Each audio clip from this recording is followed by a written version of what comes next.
Patnam Narender Reddy remand రిపోర్ట్లో కేటీఆర్ పేరుందా? లగచర్ల దాడి ఘటనలో కేటీఆర్ను కాంగ్రెస్ పార్టీ టార్గెట్ చేస్తోందా?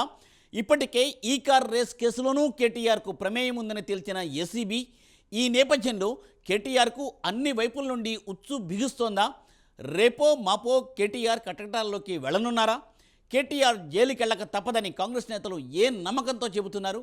ఈ స్టోరీలో చూడండి.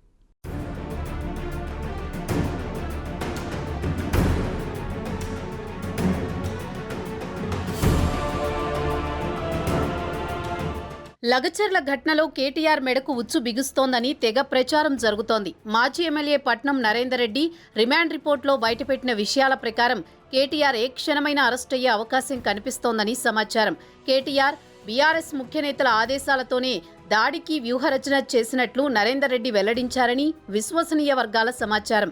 అలాగే బీఆర్ఎస్ నాయకుడు సురేష్ కు తరచూ ఫోన్ చేసినట్లు అంగీకరించిన నరేందర్ రెడ్డి అంగీకరించినట్లు తెలుస్తోంది. ప్రభుత్వ ప్రతిష్టను దిగజార్చేందుకు కుట్ర పన్నినట్లు ఒప్పుకున్నాడని ప్రచారం జరుగుతోంది. మరోవైపు ప్రభుత్వ అధికారులపై దాడి చేసిన వారిలో 19 మంది అసలు భూమే లేదని, కొందరు ఉన్నా అది భూసేకరణ పరిధిలోకి రాదని అధికారులు చెబుతున్నారు. ఈ క్రమంలో కావాలనే ప్రభుత్వాన్ని బదనాం చేయడానికే బీఆర్ఎస్ ఈ చర్యకు పూనుకుందని కాంగ్రెస్ విమర్శలు గుప్పిస్తోంది.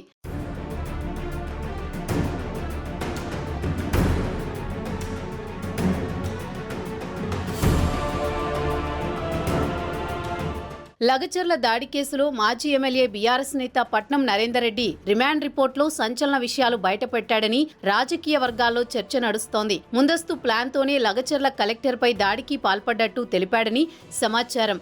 ప్రభుత్వాన్ని అస్థిరపరిచే కుట్రలో భాగంగానే కేటీఆర్ ఇతర బీఆర్ఎస్ నేతల ఆదేశాలతో రైతులను ఉద్దేశపూర్వకంగా రెచ్చగొట్టామని చెప్పినట్లు విశ్వసనీయ సమాచారం అందుతోంది. నరేందర్ రెడ్డి అనుచరుడు భోగమోని సురేష్ ద్వారా స్థానికులను ప్రభావితం చేశామని, అధికారులపై దాడులు చేయకపోతే భూములు దక్కవని బెదిరించినట్లు ఒప్పుకున్నాడని సమాచారం. కొందరికి డబ్బులు ఇచ్చి దాడికి ఉసిగొల్పినట్లు, అధికారులపై దాడులు చేసినా పర్వాలేదని రైతులను రెచ్చగొట్టినట్లు సంచలన విషయాలు వెల్లడించాడని రాజకీయ వర్గాల్లో గుసగుసలు వినబడుతున్నాయి.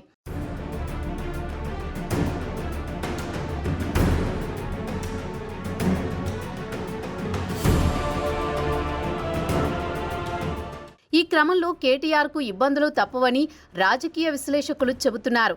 నరేందర్ రెడ్డి వెల్లడించిన విషయాల ఆధారంగా కేటీఆర్ను ఎప్పుడైనా విచారించే అవకాశం ఉందని తెలుస్తోంది.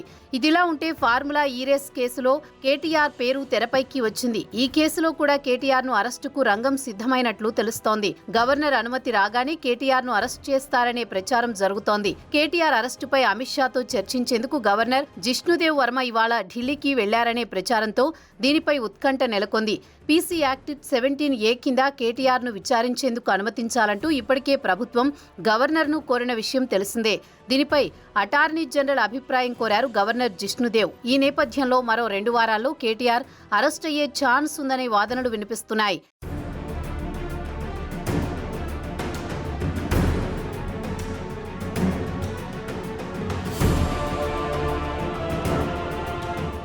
మరోవైపు గవర్నర్ అనుమతితో సంబంధం లేకపోయినా కేటీఆర్పై చర్యలు తప్పకుండా తీసుకుంటామని కాంగ్రెస్ నేతలు చెబుతున్నారు. ఈ కార్ రేస్ వ్యవహారంలో కానీ, కలెక్టర్పై దాడి కేసులో కానీ ఏదో ఒక దాంట్లో కేటీఆర్ అరెస్టు పక్కాగా ఉంటుందని కాంగ్రెస్ శ్రేణుల్లో చర్చ జరుగుతోందని చూడాలి. మరి రాబోయే రోజుల్లో ఏం జరుగుతుందో.